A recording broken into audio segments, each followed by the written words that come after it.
All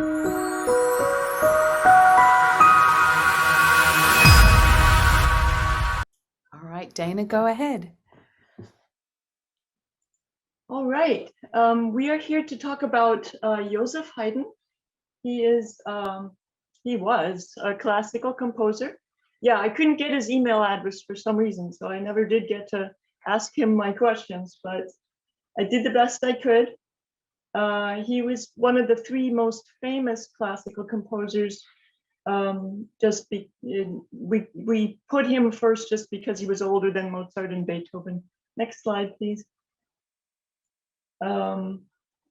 These should be some names that are familiar. I don't really want to spend time on it. I just wanted to give you this as a context. So next slide.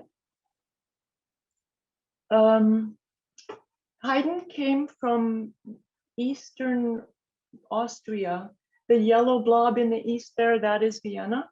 And he came from in the lavender part to the southeast of that. This is actually the edge of the German-speaking country, because Prague is northwest, quite a bit west, and Bratislava is directly to the east, and then you've got Hungary. Budapest is southeast, so it's more multicultural than it looks. Next slide.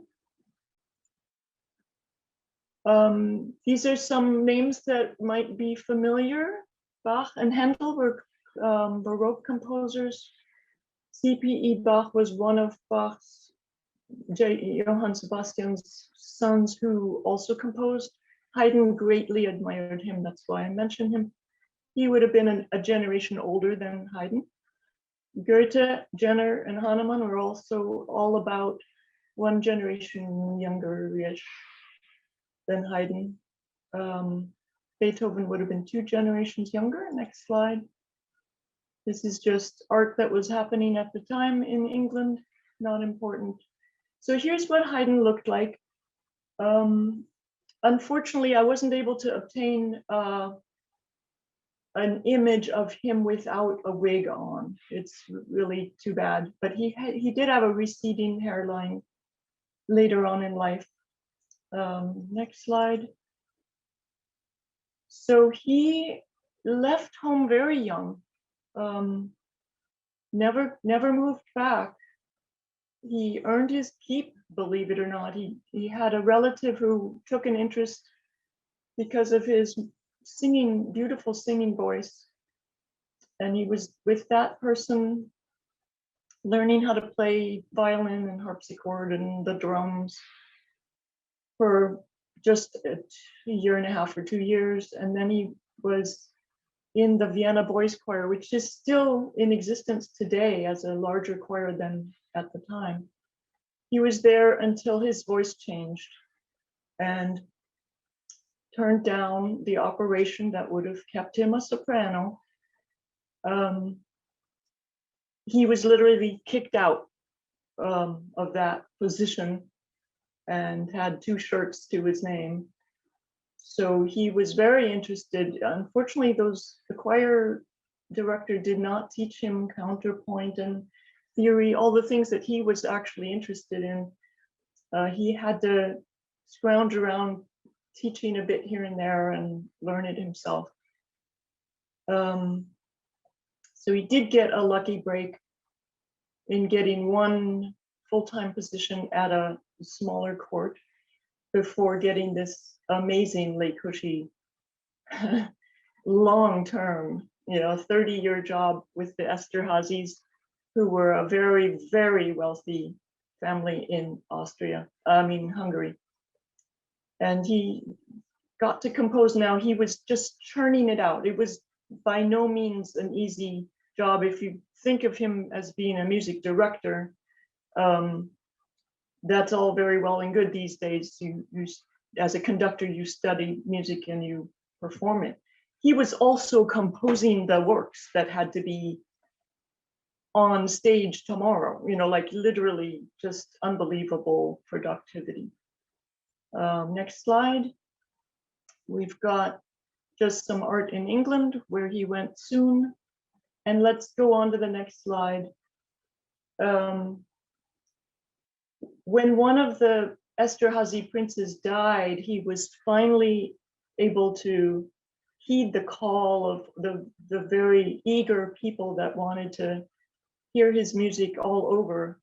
And he got to go to London. He was wined and dined. He got an honorary doctorate. He was just, the King George III commissioned this painting. And this supposedly was a really good likeness, even though the painter felt like it wasn't complete. This is what he looked like with the wig on. He did have a long-term physical issue in the form of nasal polyps. Next slide. Thomas Gainsborough died just a few years before Haydn showed up in England, where he stayed for 2 years. This is the kind of art that was going on. Next slide. We have his health history. I don't know when he had smallpox, but he was young. He definitely had some hunger.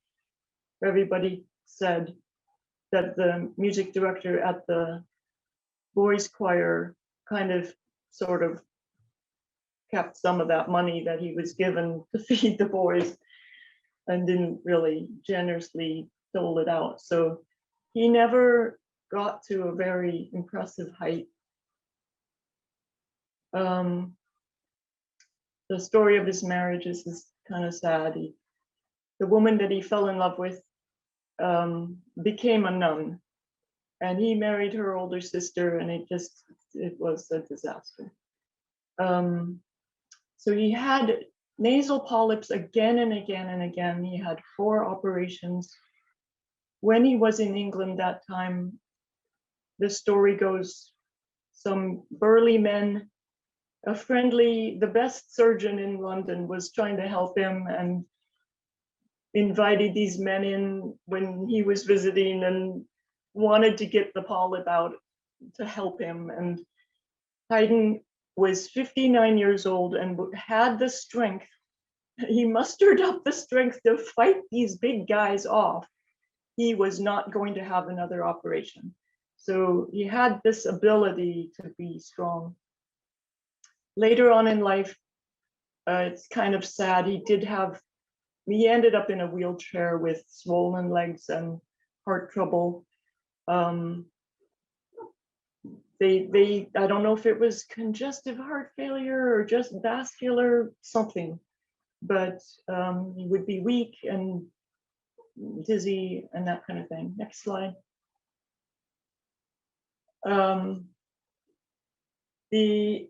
Here, if you're looking at this picture, this is supposedly a picture of when it was done later, but this is supposed to be him when he was a little younger. And notice how narrow his lower jaw is. I think that's proof of a little bit of stunting or malnutrition in his growing years. The other noticeable thing, which you may or may not be able to see on his right cheekbone, it supposedly stuck out quite a bit more than the left one. And that was interesting, possibly a result from the recurring nasal polyps. They assumed that there was infection in there again and again, and that's why it actually changed his physiology, presumably, that it was so much larger. Next slide. Here are the rubrics that I decided to choose without being able to ask him myself. He did wear a cap to bed and complained about the wind on his head. He did have marks from the smallpox, but I couldn't find a really great rubric in Kent. I used the story with his wife. I mean, she literally apparently would use his manuscripts for hair curlers, or pastry tin lining type of thing. It did not work out. So those are my rubrics. And next slide. This is Haydn on the right. you don't have time to shout out any guesses. So next slide. Here are my differentials that I chose. He was friendly, so Phos, Cali B with all the polyps, Arsenicum because he liked it neat and clean. Aurum is what I chose. Great thanks to Roger Morrison, who taught that Aurum patients don't have to be overtly depressed, and that's why I chose it. Here's the palace he lived in. These are my sources, and thank you very much.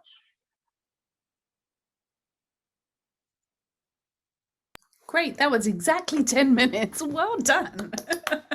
That was really great. It was just so informative of those times and what was going on then. Does anyone have a quick question for Dana?